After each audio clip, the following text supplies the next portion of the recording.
Starting with the next chapter, agriculture. India is agriculturally important country. Contribution in the Indian economy of the agriculture sector is 60% as it belongs to the primary sector, and the other, that is the secondary and tertiary sector, is 40%. From the agriculture sector we get the food grains, raw material, and even we use it for the export also.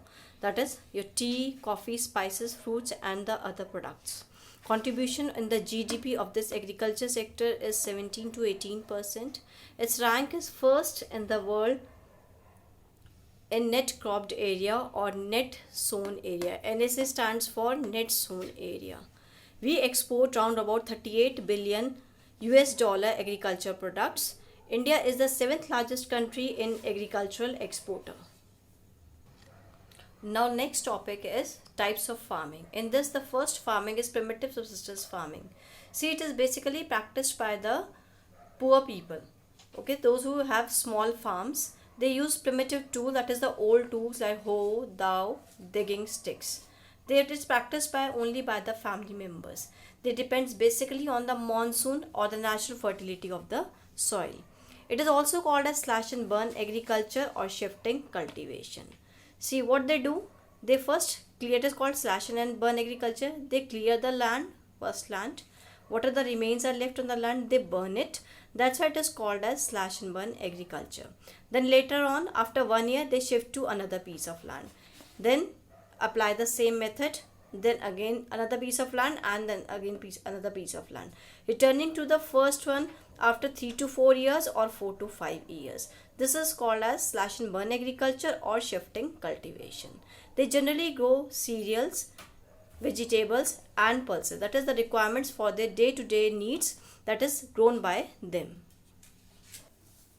It is also known by different names in the India, like Jhuming in the northeastern states, especially in the Meghalaya region.